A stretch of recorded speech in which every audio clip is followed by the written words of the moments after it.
بچے بھاگ رہے ہیں عدالتوں میں مرضی کی شادیاں کرنے کے لیے، اور ماں باپ ڈٹے ہوئے اپنی مرضی پوری کروانے کے لیے۔ یہ بھی نادان ہیں، وہ بھی نادان ہیں۔ ان نوجوانوں سے کہتا ہوں ایسا عشق نہ کرو کہ عدالتوں میں جا کے نکاح کر رہے ہو، ماں باپ کی دعا نہ ملی تو زندگی بھر کبھی بہار نہ دیکھو گے۔ اور ماں باپ سے کہتا ہوں ایسا ظلم نہ کرو بس یہیں تیری شادی کرنی ہے تو کرنے تو جہاں جاتا چلا جا، یہ ظلم بھی مت کرو۔ ہمارے دیس میں بیٹیوں سے کوئی نہیں پوچھتا کہ بیٹی یہ رشتہ ہے تیرا کر دیں۔ بیٹے تو آج کچھ روشن زمانہ آ گیا پھر بھی کچھ اکڑ مکڑ کر لیتے ہیں، لیکن دیہاتوں میں نہیں ہو سکتا، یہ ہمارے ماحول میں یہ کوئی نہیں ہے۔ اسے وہیں کرنی پڑے گی جہاں باپ نے کہہ دیا ہے۔ وہ اسے نہیں پسند، مجھے آ کر کہے گا، اسے کہے گا جی میں اتنے نہیں کرنا، لیکن میرا پیو ڈنڈا چاہی کھلوتا میں کی کراں۔ یہ زیادتی اور ظلم ہے۔ اور کہیں بچے تو آواز اٹھا لیتے ہیں، بچیاں تو بول نہیں سکتی، گھٹ گھٹ کے مر جاتی ہیں۔ کوئی ماں باپ یہ سلیقہ نہیں رکھتا بیٹی یہ تیرا رشتہ آیا ہے ہم کر دیں، تیری پسند ہے ہم کر دیں۔ صرف بچیوں کو بتایا جاتا ہے، بتانے کی تکلیف بھی گوارا نہیں ہوتی، بس بھائی ہو گیا تیرا۔ ہمارے فیملی ٹرم بہت ذمہ دارہ فیملی، وہ بھی ہم ایک بچی کا فون ہے مجھے، ہمارا بہت پرانا تعلق، گھر جیسا، کہ مولانا مجھے اتنی تعلیم دلوائی، اتنے اعلیٰ کالج میں پڑھایا، اور مجھے فون آیا کہ تیرا اسی رشتہ کر چھڑیا ہے، بس اتھے کر چھڑیا ہے تو فلانی تاریخ نو تیرا نکاح ہے۔ تو میں اس پر بھی راضی تھی، لیکن اتنا تو دیکھ لیتے کہ انسان بھی ہے کہ نہیں۔ ایک شرابی سے مجھے باندھ دیا، آج میری زندگی عذاب بنی ہوئی ہے۔ چلو جہاں اپنی مرضی پوری کرتے کرتے بس اسی گھر تو باہر نہیں کرنا، گھرج کرنا ہے تو گھر شرابی تو سوا ہے کوئی نہیں، لہذا اتھے ہی کرنا ہے۔ یہ قوم کا بت توڑو، جی ہاں اسا جی صرف ارائیاں کرنا ہے، اسی صرف راجپوتاں کرنا ہے، اسی شیخ ہیں جی اسی شیخان اسی باہر کدی رشتہ نہیں کیتا۔ ٹھیک ہے اپنے قوم میں کرو، اچھی بات ہے، اگر جوڑ نہیں تو اللہ کے واسطے باہر نکلو۔ اگر آپ کی بیٹی تیار نہیں تو اللہ کے واسطے ذبح مت کرو، یہ ظلم ہے، یہ زیادتی ہے۔ قبول لڑکی کرتی ہے نہ کہ ابا، قبول لڑکا کرتا ہے نہ کہ ابا۔ یہ اختیار تو شریعت بچے کو دے رہی، بچی کو دے رہی کہ میں نے قبول کیا، کہے گی تو نکاح، وہ کہتے ہیں میں نے قبول نہیں کیا تو اب تو نہیں ہوگا۔ میرا گاؤں راوی کے کنارے ہے، کتنی بچیاں ذبح کر کے ڈال دی گئیں راوی میں، اپنی مرضی دی شادی کیتی ہے ہی نہ، بس ٹھیک ہے ذبح کر دیا۔ ساری زندگی بیٹے زنا کرتے ہیں تو کہو جی چھوڑ چکرن کر دی رہ جاندے، بیٹی پر شک پڑ جائے تو ذبح کر دیتے۔ ہائے ہائے ہائے ہائے۔ میرے نبی نے آخری خطبے میں بیٹوں کے لیے نصیحت نہیں فرمائی تھی، عورت کے لیے نصیحت، تمہیں عورتوں کے بارے میں نصیحت کر کے جا رہا ہوں، آخری خطبہ تمہیں عورتوں کے بارے میں نصیحت کر کے جا رہا ہوں۔ ایسی درد بھری داستانیں میں جانتا ہوں، میرے دائیں بائیں ہوئی ہیں، ہو رہی ہیں۔ ماں باپ کو کہہ رہا ہوں کہ اللہ کے واسطے ماں باپ ہونے کا غلط فائدہ مت اٹھاؤ، باجی ایتھے ہی کرنا ہے، کھبے سجے ایسی کو نہیں کرنا، اسی قوم تو باہر نہیں کرنا، کرنا ہی تو کر نہیں تو بیٹھے رہو۔ میرے اپنے خاندان میں ہم چھوٹے چھوٹے کتنی بوڑھی ہماری پتہ نہیں دادیاں نانیاں جو بھی لگ دیاں پتہ نہیں کی لگ دیاں بغیر شادی کے مر گئیں کہ قوم میں رشتہ کوئی نہیں تھا، خاندان میں رشتہ کوئی نہیں تھا۔ یہ ستم آج میرے دیس میں ہے، یہ بھی ظلم ہے، صرف زمین دبانا ظلم نہیں، یہ بھی ظلم ہے۔ رشتہ رشتہ مانگنے والے علی اور مانگا جا رہا ہے فاطمہ کا۔ نبیوں کے بعد سب سے عظیم جوڑی علی و فاطمہ، تو آسمان پہ طے ہو چکا ہے۔ علی آ کر بیٹھ جاتے ہیں، شرم کی وجہ سے بول نہیں سکتے، آپ کو تو پتہ ہے کیوں آئے۔ علی کیسے آئے؟ چپ، فرمایا فاطمہ کے رشتے کے لیے آئے ہوگے؟ اچھی. تو ہم نے کہا انشاءاللہ. پہلے ایک حدیث سنو. میرے نبی نے کہا میں نے جہاں شادی کی، میں نے جہاں بیٹی دی، پہلے آسمان سے وحی آئی، پھر میں نے قدم اٹھایا. اس کا مطلب ہے آسمان سے وحی آ چکی ہے کہ چونکہ پہلے ابو بکر نے آ کے رشتہ مانگا، آپ نے انکار کر دیا. حضرت عمر نے آ کے رشتہ مانگا، آپ نے انکار کر دیا. عبد الرحمن بن عوف نے حضرت علی سے کہا علی تو جا مانگ، تجھے نہیں انکار ہوگا. حضرت علی نے کہا میں تو بہت غریب ہوں، میرا تو گھر بھی اپنا نہیں، مجھے دے دیں گے؟ کہا ہاں تجھے ضرور دیں گے. تو ان کو بھیج کر نہ خود باہر سارے کھڑے ہو گئے. تو آپ نے کہا اچھا انشاءاللہ، اور یہ کہہ کر اٹھ گئے. حضرت علی پریشان ہو کے باہر نکلے. تو اب پوچھا عبد الرحمن کیا ہوا؟ کہا انکار ہو گیا. انہوں نے کہا کیسے؟ کہا بس کچھ نہیں کہا. کہا کچھ تو کہا. کہا انشاءاللہ کہا. تو کہا تو بس ہو گیا. کہا وہ کیسے؟ کہا نبی کا انشاءاللہ ہاں ہوتا ہے، یہ ہاں ہے علی، ہاں ہے. اچھا اب یہ انشاءاللہ کیوں کہا ہے جبکہ آسمان سے وحی آ چکی، جبریل پیغام لا چکے ہیں؟ اب یہ انشاءاللہ کیوں کہا ہے؟ ایک کام کرنا باقی ہے. اب گھر گئے، بیٹی فاطمہ علی کا رشتہ آیا ہے، کر دوں؟ ہو اس لیے نہیں ہاں کی وہاں. ہمارے والدین اپنی بےزتی سمجھتے ہیں بیٹی سے پوچھنا کہ دھیاں کو کوئی پوشیندہ ہے. ہمارے ذمہ داروں میں تو بہت ظلم ہوتا ہے. جیسے کوئی گائے بھینس ہے، جیسے کوئی بھیڑ بکری ہے، گلے میں رسی ڈال کے اور کسی کے قلعے پہ جا کے باندھ دو، کسی کے کھونٹے کے ساتھ جا کے باندھ دو. شہروں میں تو پھر بھی تعلیم آ گئی ہے، کچھ نہ کچھ بچیاں بھی بول پڑتی ہیں، اس کے بولنے کو بغاوت سمجھا جاتا ہے. او بھائی یہ بغاوت نہیں، اپنا حق مانگ رہی ہے. ہاں میں اولاد سے بھی کہتا ہوں اگر ماں باپ جبر کر جائیں پھر سہ جانا، پھر اللہ تمہارے لیے خیر کی شکلیں پیدا کرے گا. باغی ہو کے قدم اٹھاؤ گے تو تباہی ہے. لیکن ماں باپ سے بھی کہتا ہوں ایسے نادان نہ بنو، ایسے نادان نہ بنو. کیا حضرت فاطمہ انکار کر سکتی تھی؟ کیا حضرت فاطمہ پر اتنا اعتماد نہیں تھا میرے نبی کو کہ آپ کہتے ہیں ہاں علی ٹھیک ہے بولا، میں بعد میں خود پوچھ لوں گا؟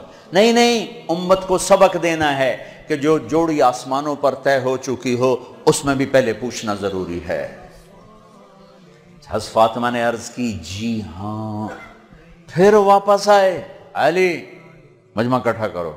لوگ اکٹھے کیے، پھر حضرت علی کو یہاں بٹھایا سامنے، پھر ممبر پہ کھڑے ہوئے کہ لوگو جبریل میرے پاس یہ پیغام لے کر آئے، اللہ کا کہ میں اپنی بیٹی فاطمہ کا ہاتھ علی کے ہاتھ میں دے دوں. پھر پوچھا، کیوں پوچھا؟ اے میری امت بچیوں سے پوچھنا، یہ ان کا زندگی انہوں نے گزارنی، تم نے تو نہیں گزارنی. میری عزت دا سوال ہے، میری غیرت دا سوال ہے. تیری زندگی تو گزر چکی ہے، اس لیے ابھی شروع کر رہی ہے، کیوں اس کو سسکا کے مارنا چاہتی؟ پھر بیٹیوں کو حصہ کوئی نہیں دیتا وراثت میں. کیا کہیں کوڑے کے ڈھیر پر پڑی ملی تھی یا کہیں یتیم خانے سے اٹھا کے لائے تھے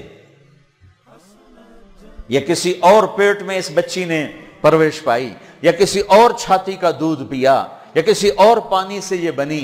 تیرے پانی سے بیٹا بنا، تیرے پانی سے بیٹی بنی. ایک چھاتی کا بیٹے نے دودھ پیا، اسی چھاتی کا بیٹی نے پیا. پروان چڑھی تو جہیز دے کر رخصت. اب چند دن پہلے ایک خاتون کا مجھے فون آیا ایک شہر سے کہ جی بھائیوں نے باپ بیمار ہوئے تو بھائیوں نے فراڈ کر کے ساری جائیداد اپنے نام لگوا کے مجھے خالی ہاتھ کر دیا ہے. میں در بدر پھر رہی ہوں، نہ میرے پاس گھر ہے نہ میرے پاس کھانے کو روٹی ہے، اور بھائیوں نے ساری جائیداد پہ قبضہ کر لیا. یہ ہر گھر کی کہانی ہے، 100 میں 100 یہ کر رہے ہیں. کوئی لاکھوں میں ایک ہے جو بچیوں کی وراثت کا اہتمام کرتا ہے. باپ مر گیا، ماں بیوہ ہو گئی، اگر باپ کی وراثت ہے تو 8واں حصہ ماں کا ہے، 8واں حصہ ماں کا ہے، 8واں حصہ ماں کا ہے. ماں کو یہاں تک مت پہنچاؤ کہ تمہارے سامنے یوں کرے. جس کی چھاتیاں لٹک گئی تمہیں دودھ پلاتے ہوئے وہ یوں کرے کہ مجھے پیسے دو. اگر باپ کی وراثت ہے 8واں حصہ اس کو دو. نہیں ہے تو ٹھیک ہے تو اس کا حق ہے، بیٹیوں کا حق ہے، انہیں دو۔ تمہارے بیٹے تمہارے لیے عذاب بن جائیں گے آخرت میں اگر بیٹیوں کو حق نہ دیا۔ تو ان پر مادی ظلم بھی ہے، جانی ظلم بھی ہے، روحانی ظلم بھی ہے۔ نہ جائیداد دیتے ہیں، نہ ان کی رائے لیتے ہیں، بھیڑ بکری کی طرح کسی کی کھرلی پہ باندھ کے آ جاتے ہیں۔ لوگوں، جبریل میرے پاس اللہ کا پیغام لائے ہیں، پھر نکاح کیا۔ 400 درہم، 480 درہم دونوں ہیں۔ علی فاطمہ بنت محمد کو تمہارے نکاح میں دیا، قبول ہے؟ کہا جی قبول ہے، اور سجدے میں سر رکھ دیا۔ رب اوزعنی ان اشکر نعمتک التی انعمت علی، یہ دعا مانگی۔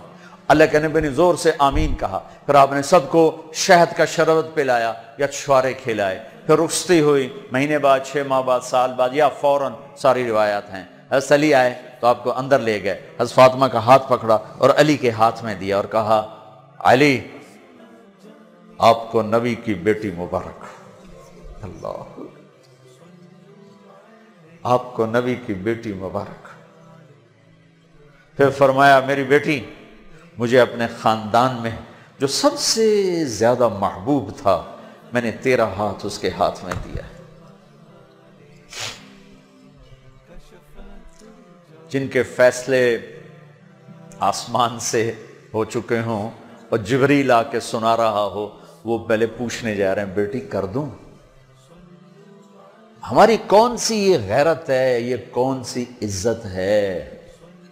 خاندان سے باہر اچھا رشتہ ملے کرو، خاندان کے اندر ملے وہ بہتر ہے، وہاں کرو۔ لیکن اگر خاندان میں جوڑ نہیں، باہر دیکھو، یہ ارائیوں کا بت توڑو، راجپوتوں کا بت توڑو، شیخ پٹھان بٹ جٹ پتہ نہیں کی کچھ بنائی پھر دن گرم مسالے، یہ بت توڑو، ان سے باہر نکلو۔ میرے نبی نے 2 بیٹیاں بنو امیہ کو دی، جن سے ٹکر ٹکر ٹکر ٹکر۔ حضرت زینب کا نکاح ابو العاص بن ربیعہ بن امیہ بن عبد شمس، امیہ کے پوتے کو اپنی بڑی بیٹی دی، اور عثمان بنو امیہ میں سے 2 بیٹیاں ان کے نکاح میں دی، رقیہ، ام کلثوم۔ اور جب ام کلثوم پہ انتقال کریں گے تو فرمایا اگر میری 100 بیٹیاں ہوتی تو میں 100 اور اس طرح مرتی تو میں ایک ایک کر کے عثمان کے نکاح میں دیتا۔ بنو امیہ میں بیٹیاں دی، ایک بیٹی فاطمہ اپنے گھر میں دی علی کو، اپنے خاندان میں شادی کی قریش، خاندان سے باہر برادری میں شادی کی عرب، ہلالیہ، مستلق، پھر برادری سے بھی باہر یہودی نسل میں شادی کی، حضرت صفیہ بنو اسرائیل میں یہودیوں میں سے۔ اپنے نبی کو تو دیکھو کیا کیا انہوں نے، ہم اپنے نبی سے بھی آگے جا چکے ہیں۔ کتنے بچے میرے پاس آتے ہیں نوجوان کہ جی شادی کرنا چاہتا ہوں، وہاں بچی بھی تیار ہے، لیکن وہ کہتے ہیں بس ہم نے راجپوتوں سے باہر نہیں کرنا، ہم نے ارائیوں سے باہر نہیں کرنا، ہم نے شیخوں سے باہر نہیں کرنا۔ میں ان کو یہ کہ بھائی دیکھو بیٹا، کورٹ میرج سے بچنا کہ برکت نہیں ہوتی، اللہ سے مانگو، نہیں ہو تو پھر صبر کر کے پی جاؤ۔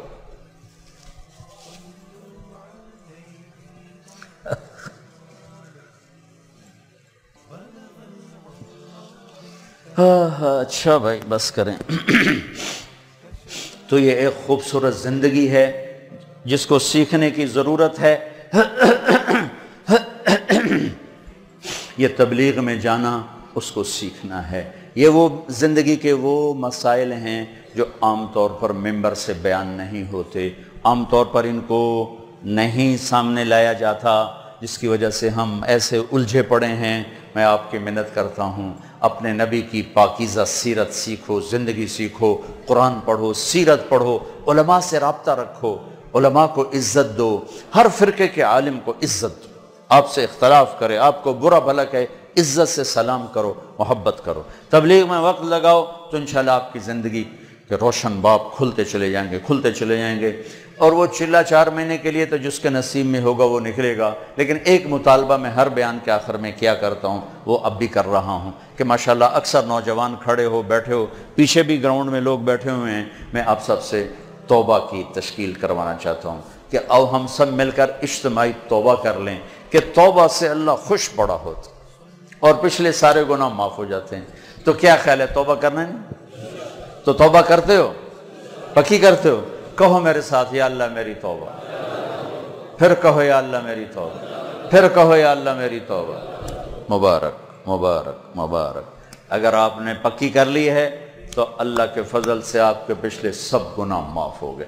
اب ان علماء سے پوچھ لینا کہ اس کی ترتیب کیا ہے، فرائض چھوٹے ہیں کیا کرنا ہے، حقوق چھوٹے ہیں کیا کرنا ہے، لیکن گناہ معاف ہو گیا۔ نماز نہیں پڑھتا تھا، گناہ معاف۔ اب کرنا کیا ہے، کسی کے حق دبائے تھے، گناہ معاف۔ اب حق ادا کیسے کرنا، یہ اپنے اہل علم سے یا جس پر آپ کو اعتماد ہو اس سے جا کر آپ پوچھ لو۔